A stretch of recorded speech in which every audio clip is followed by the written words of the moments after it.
अभी जाहिर है कौन कौन जिम्मेदार था, क्या क्या, वो तो तहकीकात आगे बढ़ेंगी तो नाम वाम भी आ जाएंगे सामने।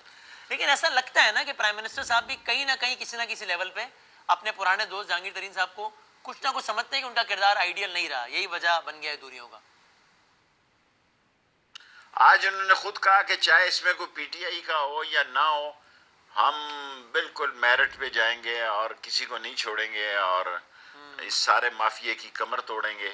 ये मैं अपने अल्फाज नहीं दोहरा रहा, प्राइम मिनिस्टर के दोहरा रहा हूँ। सही है। और क्योंकि चीनी को डील जो है, जो एहतसाब जो हैं शहजाद अकबर कर रहे हैं, उन्होंने बड़ा तफसीली कल आपको ARY पे बयान दिया है, और इस वक्त भी चल रहा था जब मैं आपके पास आया हूँ। जी हाँ, जी हाँ। तो बार बार दोहराने का तो फायदा नहीं है। मेनली बात यही है कि प्राइम मिनिस्टर ने कहा कि अपने हो या पराए हो, चीनी माफिया को नहीं छोड़ेंगे। सही है। आप अक्सर तबसरा करते हैं कि नून लीग के साथ ये हो जाएगा, यहाँ से शीन निकलेगी, ये जेल में जा रहा है, ये फला हो रहा है। आप इसे तबसरा फरमाइए। जहांगीर तरीन साहब के लिए जरा आगे का वक्त थोड़ा बुरा लगता है आपको? मुकदमा दर्ज हो गए हैं बेटे समेत। मुझे नहीं पता, मैं इसको नहीं देख रहा, मैं स्ट्रेट वे आपको बता रहा हूँ। मुझे नहीं पता कि जहांगीर तरीन का केसेस का क्या बनेगा, और आपके पास अवेलेबल हैं शहजाद अकबर, इसको वो देख रहे हैं, उनसे पूछें कि उनके सुना FIR वगैरह तो उन पे दर्ज हो गई है, उनका क्या बनेगा वो बेहतर तबसरा कर सकते हैं। मैं करूंगा तो वैसे ही बात दूर चली जाएगी। ठीक है। आप जो ये वजीर दाखिला है तो ECL में जाहिर है नाम वाम कोई आता है तो उसमें आपका अहम किरदार होता है, तो ऐसी कोई दरखास्त या कुछ तो नहीं है, ऐसा कोई माहौल तो नहीं बना आपके सामने? फरोग नसीम और मैं दो आदमी हैं जो ECL का फैसला करते हैं। जी हाँ।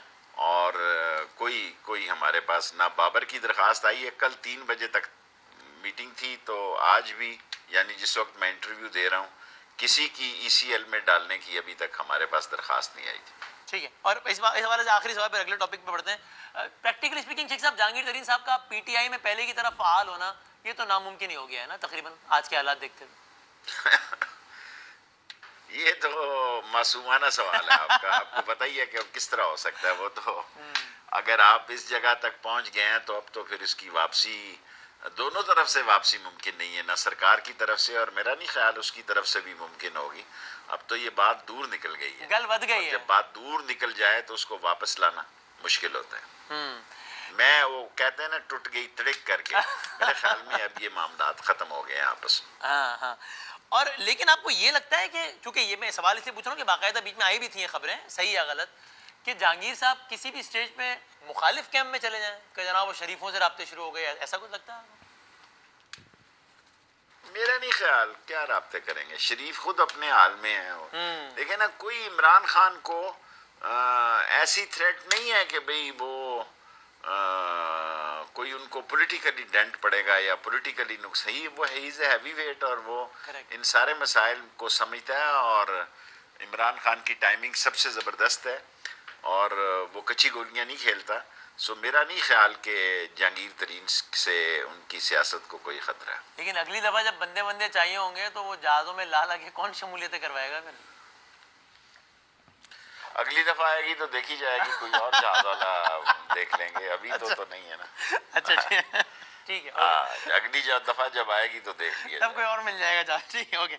अच्छा, अभी ब्रॉडशीट की शेख साहब कुछ इससे सामने आए। ये अजमत शहीद, मैं आपको खाली खुलासा बता देता हूँ कि एक तो है कि अजमत शहीद साहब कहते हैं कि भाई मैंने मफहूम है, मैंने काम करना शुरू किया और मैं देखा कि किस तरीके से ब्यूरोक्रेसी अदम ताउन कर रही है। रिकॉर्ड गायब होना शुरू हुआ और ना सिर्फ इस्लामाबाद से बल्कि लंदन में जो हाई कमीशन है पाकिस्तान का, वहां से रिकॉर्ड भी गायब हुआ। तो शेख साहब, ये PTI की हुकूमत के आने के 3 साल बाद भी मामला ये है कि ब्यूरोक्रेसी में इतना डीप रूटेड है मामलात खराब कि वजीर आजम एक कमीशन बनाने की हिदायत देता है, सुप्रीम कोर्ट का साबिक जज उसको हेड कर रहा है और वो ये बता रहा है कि अभी मैंने शुरू किया और रिकॉर्ड गायब होना शुरू हो गया। देखिए, शेख अजमत एक बहुत बड़ा नाम है पाकिस्तान का और जुडिशरी का और दयानतदारी का। सो जो उसने जो कहा वो आज जारी हो गई है पूरी उनकी रिपोर्ट जो है, तो उसमें से आप देख लें। जो अब मैं उसमें ब्यूरोक्रेसी, तो आपको पता ब्यूरोक्रेसी है, ब्यूरोक्रेसी तो अपना हाथ दिखाती है। और ये केस जब इमरान खान ने उसको मुकर्रर किया, बहुत सारी अपोजिशन ने बातें की और गीदड़ भभकियाँ दी, लेकिन अजमत सईद ने अपना काम पूरा किया और ये सारी रिपोर्ट अवाम के सामने आ गई है। इस रिपोर्ट के आखिर में हुकूमत का काम है कि वो इसके खिलाफ हाँ सही। इस रिपोर्ट के आखिर में उन्होंने एक बात की है, बड़ा लतीफ पैराए में, कि आप उसकी तरह अपने तबसरा फरमाए, फिर हम आगे बढ़ते हैं। वो कहते हैं इस रिपोर्ट का कुछ हिस्सा मैंने मारगला के पास बैठ के तरतीब दिया और इस दौरान मुझे मुसलसल जो है वो भेड़ियों की आवाज़ें आती रहीं, गीदड़ों की, लेकिन इन गीदड़ों की आवाज़ों ने मुझे डिस्ट्रैक्ट नहीं किया। क्या क्या क्या मतलब है इस बात का? मेरा मतलब है लोग बातें कर रहे थे तरह तरह की शेख साहब के बारे में, उन्होंने कान नहीं धरा। मैं तो यही समझता हूँ, आके आप खुद एंकर हैं एक बड़े, आप बेहतर इसका तजिया निकाल सकते हैं कि इसका क्या मतलब। मैं जरा डरता भी हूँ। मैं तो यही समझता हूँ कि बहुत सारे भेड़िए और बहुत सारे गीदड़ आवाजें निकाल रहे थे, ओके, लेकिन उसने किसी चीज पर नोटिस नहीं लिया। ठीक है, आगे बढ़ते हैं। ये हफीज शेख साहब वाले मामले पे, शेख साहब हफीज शेख के मामले पे शेख रशीद भी हैरान हुए, क्योंकि मुझे याद है उनके सेनेट का इलेक्शन हारने के बाद आपने भी कई दफा टीवी पर कहा कि अगर किसी को लगता है हफीज शेख कहीं जा रहा है तो वो कहीं नहीं जा रहा, लेकिन वो तो चला गया। मैं खुद वाकई हैरान हुआ, आप ठीक कह रहे हैं। अब देखें ना, मैं बतौर वजीर दाखिला भी ये कह सकता हूँ और बतौर एक पॉलिटिकल वर्कर भी कह सकता हूँ और एक आम इंसान की हैसियत से कह सकता हूँ कि मुझे यकीन नहीं आया जब मैंने ये खबर सुनी। और मैंने उसके साथ 2 दफ़ा पहले भी काम किया और आनन फानन ये खबर मुझ पर पहुंची। और आप यकीन जाने मुझे इतना अभी तक वक्त ही नहीं मिला मैं किसी से पूछ सकूं। अभी प्राइम मिनिस्टर से भी नहीं पूछ सका, कोरोना में चले गए जी, कि ये क्या हुआ। और जरा वो आ जाएं ऑफिस में तो मैं जरूर पूछूंगा कि क्या हुआ जी, क्या बना हफीज शेख। अगर आपको मेरी बात पे यकीन है, बिल्कुल है। मुझे नहीं समझ आई ये क्या हुआ। नहीं मुझे है, क्योंकि मुझे अंदाजा है कि आपको भी इस पे हैरत हुई है कि क्या। और देखिए ना, वो कह रहे हैं कि कुछ लोग कह रहे हैं कि जनाब वो इस्लामाबाद हाई कोर्ट के फैसले की वजह से इतना सादा मामला तो नहीं होगा ना, इतना सादा है ना? नहीं मैं नहीं मानता। कुछ लोग ये भी कह रहे हैं कि महंगाई उनकी वजह से हुई। मैं ये भी नहीं मैं भी नहीं मानता। जब तक इमरान खान साहब से मेरी मीटिंग नहीं होगी मैं कोई इस पे तबसरा नहीं कर सकता। और शौकत तरीन साहब आएंगे तो ये भी गैर मुतफक होगा आपके लिए, एक बार फिर जरदारी साहब के वजीर खजाना।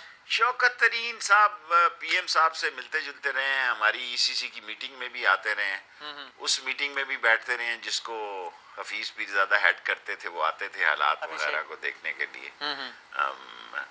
लेकिन मेरे लिए हफीज शेख का फैसला जो है वो ज़्यादा अहम है कि क्यों हुआ। शौकत तरीन तो फिर ये तो प्राइम मिनिस्टर का फैसला ना कि उसने किसको कहाँ खिलाना है, ये तो इकॉनमी का मसला है और प्राइम मिनिस्टर इकॉनमी को बेहतर समझता है कि उसने किसको कहाँ खिलाना है। ये ठीक है ना, किसी का आना इतनी बड़ी खबर नहीं, हफीज शेख का जाना बहुत बड़ी खबर है।